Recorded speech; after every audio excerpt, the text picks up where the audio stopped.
Are you feeling like a zombie lately? Tired of the same old energy drinks promising the world but delivering the jitters and a crash? Look no further than Sneak Energy, your secret weapon for all your energy needs. With all natural ingredients, Sneak will give you all the energy you need to boost through your day without feeling like a lab rat on caffeine. Don't believe us? Try it yourself and see what a difference it can make to your routine. So what are you waiting for? Hit the link in the description and pick up your Sneak Starter Pack today. Now enjoy the clip. Let's get back to the sale story. So what's going on with the sale? I think we sometimes have to revisit this, sadly. What's going on with the sale is basically no sale is going to be announced this week. And there's hope that it will be announced next week. I don't know, but nothing's going to happen this week. Obviously, because the FA Cup final and the Glazers want to attend. Avram wants to attend. And then maybe next week we'll get an announcement on what's happening with the sale. That doesn't mean there won't be some information coming out this week. I spoke to somebody over the weekend and they said to me that the trouble with this sale is that if the Glazers feel that they're going to go with Sir Jim, there's no sort of line in the sand from this process to say that Al Thani can't come back in and make another bid. Like the Glazers have left this so open. They don't lock the doors. So even if the Glazers think they're going to go ahead with one, it doesn't stop somebody else coming in and going, there's another $500 million. So it's almost like the race that could never end because they haven't set a finishing line. They just keep moving it back. And that's probably the best analogy of what's going on with this race to buy Man United. The Glazers haven't even set a finishing line.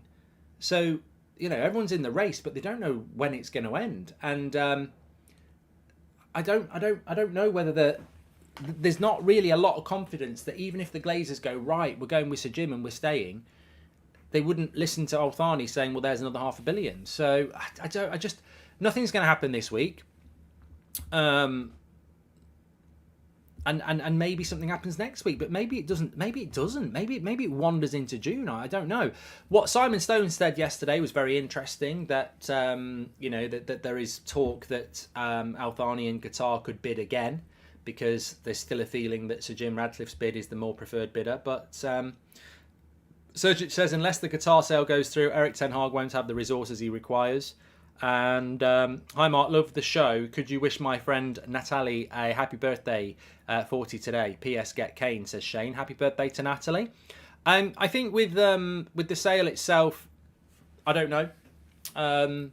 But I would agree with that point that if we don't get a full sale and we don't get super wealth, I don't know how you can compete with the Manchester Cities and everybody else. So I just don't know. I don't know how that would work. But I think we've got a massive week building up towards the FA Cup. I think there's numerous transfer stories that are going to just kick in now.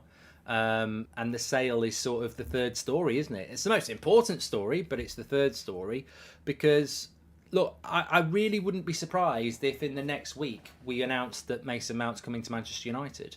Or a deal's been done with Mason Mount because the way he was behaving, the way he reacted at the end, it looked like he's made his mind up to leave Chelsea.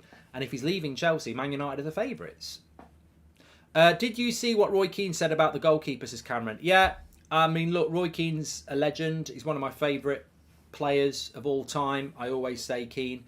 But you know what he said yesterday? I completely disagree with him. And this is the great thing about football, isn't it? You know, just because they're a legend or a hero doesn't mean you have to lap up everything they say. I've had this with plenty of ex-United players. I think some of them just talk nonsense. I do. I mean, De Gea, Roy Keane clearly doesn't rate De Gea. He's been going on about it for years.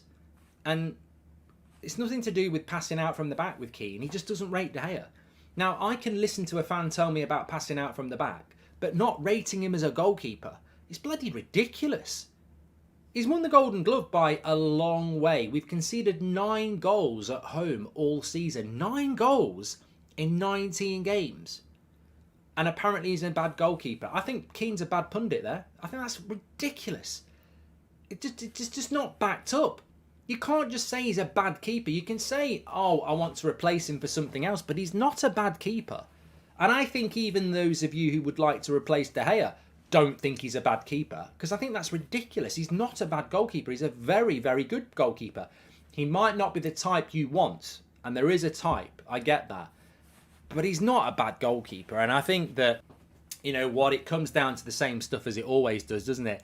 It always seems to be the foreign players that get more abuse from the pundits than the British players do.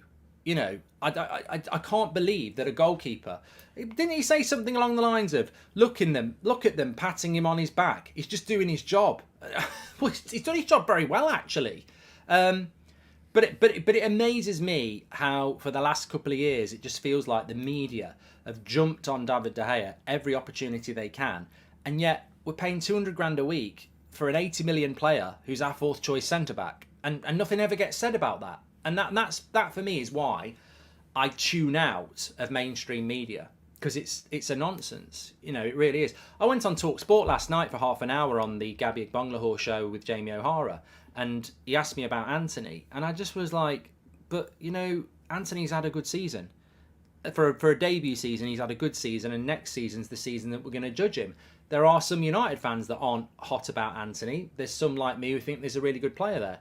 I tell you what, he's the most hard-working winger we've got, and against Man City, Anthony's probably the most important player because of his work rate, but next season's when we judge him. I just think, you know, there's just weird... I don't know whether it's an ex-player thing where they just get bitter about certain things because they can't play anymore. I don't know, but it just feels like it jumps out like a sore thumb sometimes that they've clearly got an agenda with certain players. You see it all the time. And David De Gea is a very, very good goalkeeper. I understand why people might want a different type, but he ain't a bad goalkeeper. He's a very, very good goalkeeper. And our defence is why we've had a good season.